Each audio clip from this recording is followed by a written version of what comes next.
নমস্কার বন্ধুরা, কেমন আছেন সবাই? আমি আর দুরন্ত দুজন মিলে হুট করে প্ল্যান করে ফেললাম একটা চমৎকার তীর্থস্থানে ঘুরে আসার। আমাদের গন্তব্য পার্বতীপুর বিখ্যাত সেই ঐতিহাসিক কালীবাড়ি মন্দির। কোনো বাইক বা গাড়ি নয়, আমরা দুজন মিলে একদম নিজের মতো করে পায়ে হেঁটে হেঁটে রওনা দিলাম বলাই বাজারের উদ্দেশ্যে। বলাই বাজার পৌঁছানোর পর আমরা দেরি করলাম না, ছটপট একটা অটোতে উঠে বসলাম। লক্ষ্য সোজা রেল স্টেশন। বিপত্তিটা ঘটল ঠিক রেল গেটে এসে।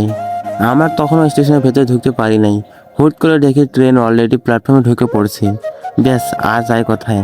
আমাদের তো তখন হার্টবিট বেড়ে 300। আমরা নিজেকে সামলিয়ে কোনোরকম দৌড় দিলাম স্টেশনের দিকে। অনেক দৌড়াদৌড়ি করে শেষ মুহূর্তে হাঁপাতে হাঁপাতে আমরা চলন্ত ট্রেনের বগিটাতে ধরতে পারলাম। যাই হোক, ট্রেন তো ধরা গেল। শ্রীবন্দর প্ল্যাটফর্ম থেকে পার্বতীপুর প্ল্যাটফর্ম ট্রেন ছুটে চলছে। এটা আমার সেই ইমোশন কলেজ। সেই কলেজে আমি পড়তাম, এখনও পড়ি। এখন আমি ফার্স্ট ইয়ারে পড়ি।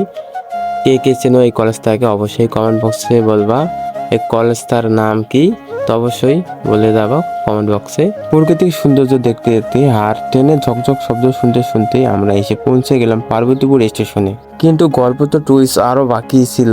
আমাদের সাথে আর একটা বন্ধু আসার কথা ছিল। আসলে আমরা যে ট্রেনে চড়ে আসছি পার্বতীপুর স্টেশন, এই ট্রেনে আসার কথা ছিল না।